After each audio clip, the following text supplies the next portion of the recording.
Bueno, ya que las cosas se están poniendo turbias, es hora de hablar del tema. En el último tiempo he estado viendo muchos videos de críticas sobre el estreno de Mad Max Furiosa. Y vaya que a la gente le faltan neuronas. Para empezar, de este video saqué varias de las ideas de dos videos de YouTube que son de lo más cercano a la crítica más certera que he visto en YouTube en los últimos años. Así que sí, este video tiene opiniones robadas. En este caso, saqué varias de las opiniones de este video del video de Critical Drinker y de Rustic Karsten. Así que vayan a verlos. Hablaría de lo que dijo Your Movie Songs, pero su crítica fue más de una reseña corta y yo pondré todos los puntos importantes y necesarios para entenderlo. Así que es hora de ponerme agresivo y esquizofrénico. Digo, estoy más al borde de uno que del otro. Pero bueno, para empezar, vamos por el origen. Y es que George, a mediados de los 80s y en medio de los 90s, después del fracaso de Beyond the Thunderdome, que a ver, no es que le fuera mal en taquilla, pero la gente cuando vio esa película en su época dijo: ¡Uy! Mad Max ya decayó, ya se convirtió en Disney, ya no va a ser como antes, ya no va a ser chévere, ya se volvió para niños, ya es familiar para toda la familia. No, no hay sangre, no hay persecución. Cállese los hijos. Y ahí fue cuando decidió que quería reiniciar la franquicia, ya que pensó de que revivir a Max Rokatansky en ese punto de la historia iba a ser complicado, y más utilizando a nuestro queridísimo Mel, odio a los Gibson. Ah, por cierto, odia a los. Y es que pues vean, al reiniciar la saga, creando un nuevo ambiente, las escenas de Fury Road fueron imaginándose una escena de acción de persecución que luego fue la base para lo que después escribió, y luego pensó en una forma de introducir a los personajes de esta obra. De esa forma es que por ejemplo nació Furiosa. Furiosa nació a partir de estar creando los personajes en base a leyendas y mitos, que después se convertirían en el lore de Mad Max, inspirado en cierta arte y poesía de la mitología australiana y griega. Y así es como en parte nació Fury Road, y en ese desarrollo fue cuando Furiosa nació en la cabeza de Miller. Pero Miller pensó que para poder construir una historia con Furiosa ocuparía darle profundidad a su personaje, ya que creyó que si un personaje no tiene una historia detrás, la profundidad que se puede contar de él sería opacada. O sea, en pocas palabras digo, si no le das una historia a tu personaje, por más minucioso que sea, prácticamente estás creando un personaje hueco, o a cualquier personaje de las películas de Marvel. Fue en ese momento cuando Miller creó a Furiosa y le creó una historia de trasfondo para poder contar su universo. Y también hizo lo mismo con Max, pero ya sabemos cómo le fue a eso. Tiempo después de eso, como ustedes saben, George Miller es la persona con mejor relación con Hollywood. O sea, cuando quiere sacar una película de Mad Max, todo se impone ante él. Y no lo estoy diciendo de broma, en serio, parece de que el mundo lo odia. Y es que para empezar, cuando estaba a punto de dirigir Fury Road, allá por los años 90, hubieron ciertos retrasos, a tal punto de que cosas como por ejemplo, el guión fue tan... Y fue en ese momento cuando George pensó: chale, si no puedo hacer una película con el presupuesto, ya que Beyond the Thunderdome le fue del carajo, pues voy a tener que hacer una serie de televisión, la cual al poco tiempo fue cancelada. Tiempo después de eso, y de muchos retrasos, se volvió a cancelar. Todo porque a un par de musulmanes se les hizo muy buena idea decir: hey, ¿y si estrellamos un avión contra dos torres? Y bueno, ¿qué pasó? Pues muy fácil, que Universal, al ver que el presupuesto de todo el país se iba a ir en la reconstrucción de una de las obras arquitectónicas más importantes de los plenos 2000, dejaron de financiar muchas películas, lo que ocasionó que en Hollywood se estancara bastante, y en consiguiente que el pobre de Miller le volvieran a cancelar la película. Y no fue hasta después de más de 10 años que Miller por fin pudo hacer su película. Pero claro, como no podía ser Furiosa, ya que bueno, nadie conocía a Furiosa, decidió que era mejor idea promocionar Fury Road, después ir sacando cada precuela a lo largo de los años. Pero bueno, o sea, esas cosas no suelen pasar mucho. Y después de todo lo que ocurrió después de eso y de sacar Fury Road, sería que Miller en un par de entrevistas diría de que sacaría una película donde expandiría la historia de Max. O eso es lo que escuché en un video de curiosidades de Set Films hace como 7 años. ¡A la madre, 7 años! ¿O cuántos son? Adjuntando a eso el hecho de que... ¿cómo es posible que hagan las putas entrevistas 5 años después? ¡Díganmelo! A lo que tiempo después sería que Miller, en su auge, después del fracaso que tendría el videojuego de Mad Max, el cual estaba un poquito ligado a la película de Mad Max Wastelanders, así que dijeron, bueno, tendremos que cancelar la película, y pues como el único guión actualmente que poseo es el de Furiosa, que llevo más de 15 años escribiendo, tal vez voy a sacar una película sobre eso, porque originalmente Furiosa iba a ser un manga producido por el estudio Ghibli, y la película iba a ser animada y solo iba a ser una expansión que posiblemente incluso iba a sacar en DVD, ya que a Fury Road, si bien le fue bien en taquilla y es coronada como una de las mejores películas de ciencia ficción post-apocalíptica de la existencia, bueno, digamos que ese tipo de películas no les va bien, y más cuando estábamos en la época donde Marvel estaba de moda y cualquier cosa que sacaban era taquillero. Entonces Miller pensó, chitrolas, ni modo, me aguanto. Así que mientras anduvo dirigiendo películas que nadie recuerda y que nadie conoce porque a nadie le importó, sería de que se estaría peleando los últimos 6 o 7 años de estos últimos años con Warner para que le permitiera producir Furiosa animada, hasta que el proyecto se terminó cancelando.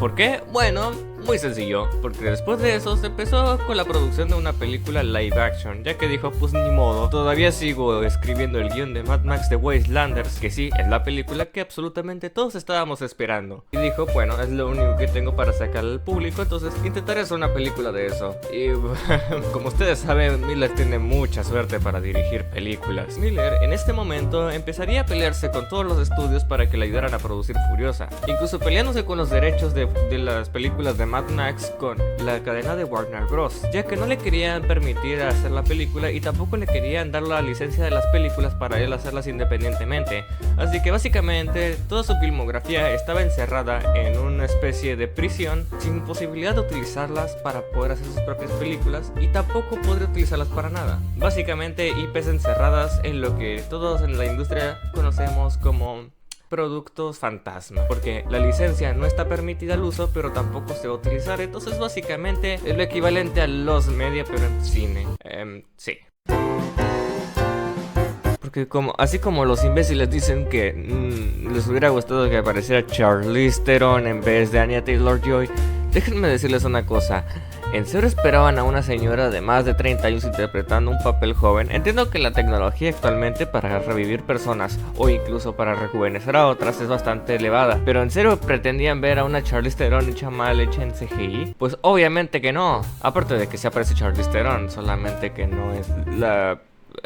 simplemente de que no aparece como quisieran. Lo que me lleva al segundo punto, y es que, en serio, ¿qué querían? Los espectadores no entienden que el objetivo de la historia no era seguirla, sino empezarla. La película es un intento de contar la historia de la gente y se enojan porque la película no supera la anterior. O sea, joder, esta película es una precuela, no es Doom 2. Aparte de eso, no entiendo cómo la gente no entiende que una precuela no puede superar a la anterior. Entiendo que un ejemplo de esto es Star Wars y de cómo Rogue One es una de las mejores películas que han salido de Star Wars desde mi punto de vista, claro, después del Mandalorian, porque ni todo el universo que se inventaron los de George Lucas Films después de la trilogía y de la segunda parte, no entiendo cómo pueden no entender que esta película no intentaba ser mejor que la anterior, o como otros retas, porque no se dan cuenta de que la película era una precuela y andan con su es que Mad Max se quiere volver feminista y quiere sacar películas con mujeres. Ay, Diositos, son idiotas. Porque claro que quería hacer eso George Miller, Sí, obvio, amigo, claro.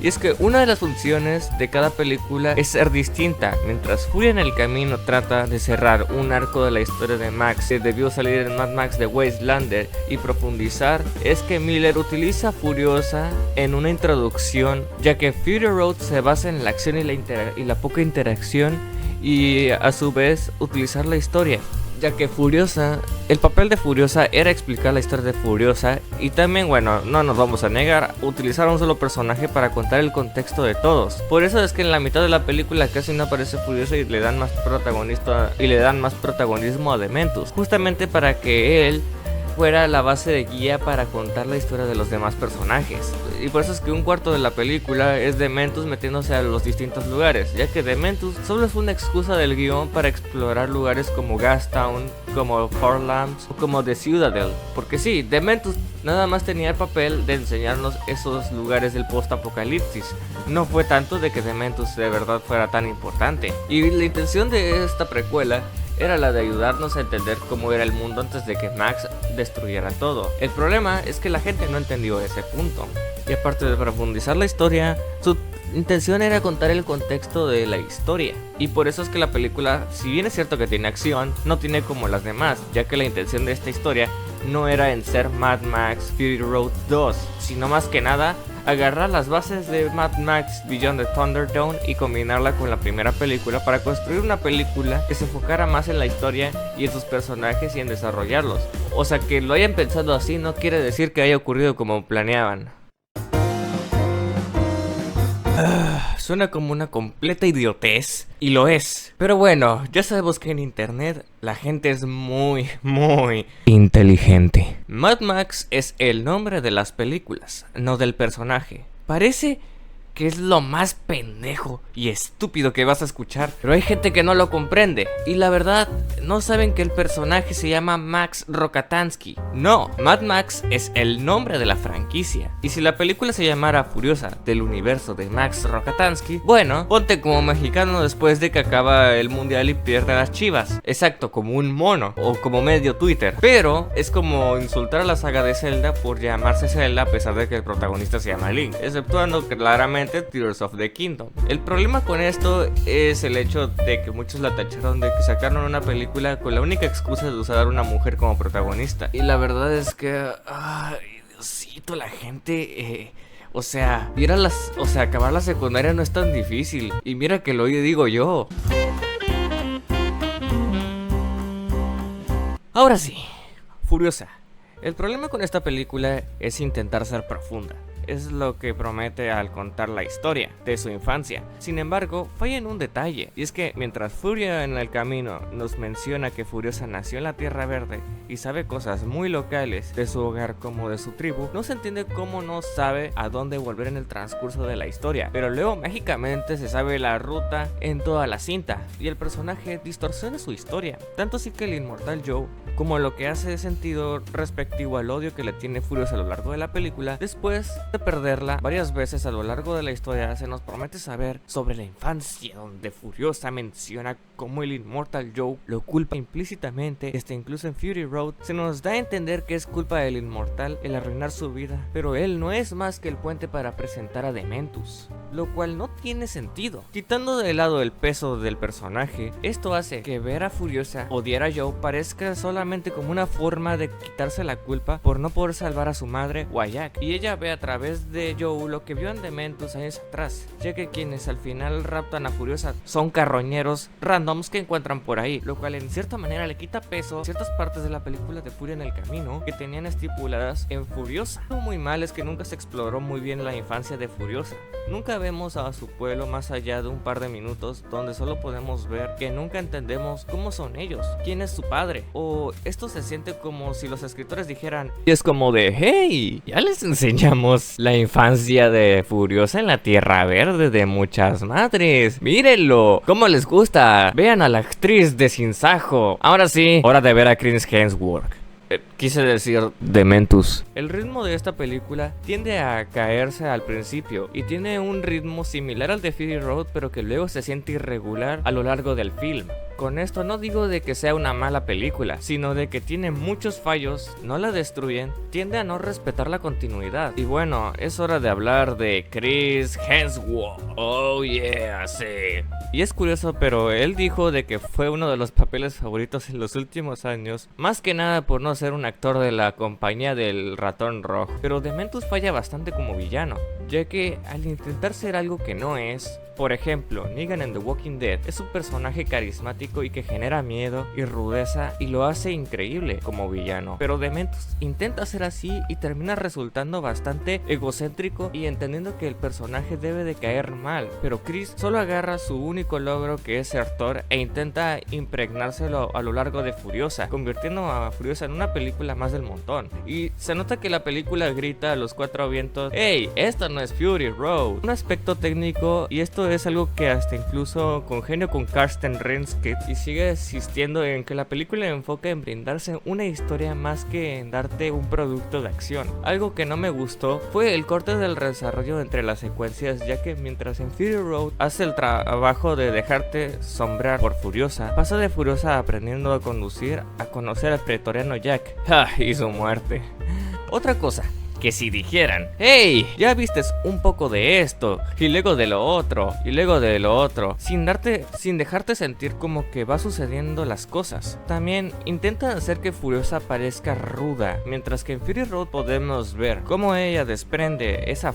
Aquí intentan mostrarla como cuando de ser ruda es algo que se siente... Ella desprende una rudeza innata, sin mostrarla y así. Algo que cuando ser ruda es algo que se siente. El odio de Furiosa es hacia ella misma. Esto se explica en los cómics. Ve en las esposas a su madre y en parte hacia ella misma, porque fue culpable de una Furiosa menor el actuar tan inmaduramente sin avisar a su madre y de que los saqueadores estaban ocasionando que la rapten y que acabara con Joe, cosa que pudo haber evitado ella y pudo haber avisado a muchas madres de su vida cuando el Valle Verde existía, pero prefirió vengarse de Dementus perdiendo a Jack en el proceso, y ve en las esposas una forma de justificar su arco en Fury Road, lo que considero bueno de Furiosa como para poder seguir viéndola, y me encanta cómo las voces hablan al principio, dándonos vistazos de lo que fue el mundo antes de la destrucción, y Miller le encanta dejar pistas y conexiones entre la saga. Lo suficiente te darás cuenta de que están confirmando que Mad Max 1, pero fuera de eso, me pareció buena película y una cinta que explora la pérdida y la desesperanza te hace perder una parte de ser tú y ser con lo que pasó en el tiempo. Es un mensaje bastante cercano a nuestra realidad, hablando de cómo todos nos sentimos perdidos y sin identidad. Y bueno, gran parte de la población. Me pareció bastante interesante cómo explora los aspectos de cómo son las facciones en esta película y dónde son cada uno de ellos. Como en Fury Road, que apenas si llegamos a algo así, o sea, solamente aparecieron los buitres y los Slendermans grandes y los otros tipos de las motocicletas que ayudan a Furiosa a evitar al Inmortal. Y me encanta cómo nos muestran los distintos lugares donde se desarrolla este mundo, como la granja de balas, Ciudad Gasolina, incluso la Tierra Verde antes de que fuera destruida. La única forma de haber conocido esos lugares es a través de los cómics de Vértigo, los cuales he reseñado en este canal, y conté y se nota las intenciones del autor, porque muchos de los que se quejaron de la poca presencia de Furiosa en esta cinta, pero hay que entender que es bastante cabrón cómo trató de hacer que Warner lo ayudara. De que, oye, después de 9 años tenía que aprovechar el tiempo y el dinero y los recursos disponibles, porque no es como que esa película la planeara hace 2 días. Lo que pasa es que más que contar una historia, Furiosa intenta contar la historia a través de ella, usándola como puente para contar el contexto de todos, y por eso se siente como que la presencia de Furiosa en esta cinta final. Me encanta cómo hace Furiosa que al final no lo mate, reflejando la madurez de que tiene Dementus, tirándole una fruta que sale curiosamente de, bueno, ustedes ya saben, el pe, mientras que está volando y esperándola dentro del caos. Fue muy bueno que, a pesar de que los fallos del guión y el ritmo, lo hace que las escenas de Fury Road duelan, y aún más, ya que vemos cómo Furiosa es insensible y en la otra vulnerable, haciéndonos ver cómo ha cambiado. Y luego la tacharon de, bueno, ya saben, por el tema de que feminismo, por el tema de que muchas madres, por la esclavitud y de las mujeres y por otras cosas, ya te tachan por esas ideas. Y la verdad, vayan a la escuela. Se ha dicho mucho sobre la maldad del hombre y que la mujer y que toda buena y la verdad y bla bla bla bla bla. La verdad, el mal no se representa en una sola categoría. Furiosa no es así. En el universo de Mad Max hay exactamente, en estas películas hay mujeres malas y buenas, y de eso hay algo muy raro, y es que en estas películas hay tanto hombres buenos como hombres malvados, como el pretoriano Jack, que muchos lo tacharon de malo, de ser un intento de Max. Y en parte lo entiendo, porque sí, no les voy a negar, si hubieran eliminado a Jack hubieran quitado una parte innecesaria de la película. Pero esto incluso puede aportar un poco a lo que es el contexto de Max y de cómo se conoce con Furiosa, y aún así no termina de encajar. Pero inclusive así es un mal personaje, aunque seamos completamente sinceros. No es como que Miller lo pusiera porque era necesario. Todos sabemos por qué clase de japonés con un videojuego que está a punto de salir lo puso. Porque sí, Pretoriano Jack es más un easter egg que un personaje importante. Es como un intento de Max de ser importante, pero el desarrollo de Furiosa a lo largo de la película hasta que muere. La película no tiene nada de feminista, simplemente se vendió mal, y a Furiosa todo eso solo lo provocó una funa, y pues que nuestro queridísimo Critical Drinker te lo funaran. Adiós, Critical, te veremos con la patrulla espíritu. Es real. Pero bueno, ¿qué les puedo decir? Y bueno, entiendo el hate que recibió por muchos aspectos, pero Furiosa es una buena película, en lo que cabe. El problema es que su duración imparte su narrativa, pero no es mala. Tampoco tiene relación con, bueno, hasta Critical Drinker llegó a decir. Pero bueno, a él en estos tiempos es difícil hacer algo sin que, bueno, más parte de la cantidad de canales que hicieron videos sobre esto. Y es que no pusieron atención en lo más mínimo y solo se fueron por las vistas fáciles. Por todo lo demás, esta no es una mala película y considero que está bien. Pero hay cosas en las que se pudieron trabajar de mejor manera. Pero bueno, esperemos a que algún día se saque un director Scott o simplemente Miller saque la mejor versión. Porque bueno, esta película tiene cortes recortados que incluso pudieron haber ayudado a aportar a la película. En fin, nos vemos. Por cierto, soy congruente de que no he subido videos en más de 3 meses. Pero bueno, ¿ustedes creen que este video fue fácil de editar? Pues no. Así que subiré más videos e intentaré ser más constante. Pero bueno, eso lo contaremos. Nos vemos y adiós.